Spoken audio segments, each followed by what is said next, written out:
ভাই জানাজার নিয়মটা শুনে যান। আমরা অধিকাংশ মানুষ জানাজা জানি না কিভাবে পড়তে হয়। আর এই ভিডিওটা একটু বেশি বেশি শেয়ার করবেন, যে আপনার জন্য একজন মুসলমান ভাই জানতে পারে কিভাবে জানাজার নামাজ পড়তে হয়। জানাজার নামাজের প্রথম 4 তাকবীরে জানাজার নামাজটা আমরা পড়ি।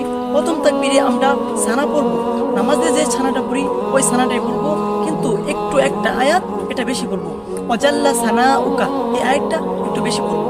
আর এরপরে একটা তাকবীর দিব, প্রথম তাকবীর শেষ হলো। এরপর দ্বিতীয় তাকবীর আমরা যে নামাজে যে দুরূদ ইব্রাহিম দুরূদ শরীফটা পড়ি, ওই দুরূদ শরীফটা আমরা পড়ব। এরপর তাকবীর দিব, 2 তাকবীর হলো। এরপর আমরা যে মাইয়িতের জন্য যে একটা দোয়া আছে এই দোয়াটা পড়ব। এই দোয়াটা পড়ার পর আরেকটা তাকবীর দিব, তাহলে 4 তাকবীর হবে। এরপর আমরা আরেকটা তাকবীর দিয়ে পরে সালাম ফিরিয়ে দিব। বেশি বেশি ভাই এই ভিডিওটা শেয়ার করবেন। এবং যদি কারো জানার থাকে যে এই জানাজার নামাজের মধ্যে কি দোয়াগুলো কি কি পড়তে হয়, কমেন্ট করবেন, ইনশাআল্লাহ রিপ্লাই ভিডিও দেওয়ার চেষ্টা করব।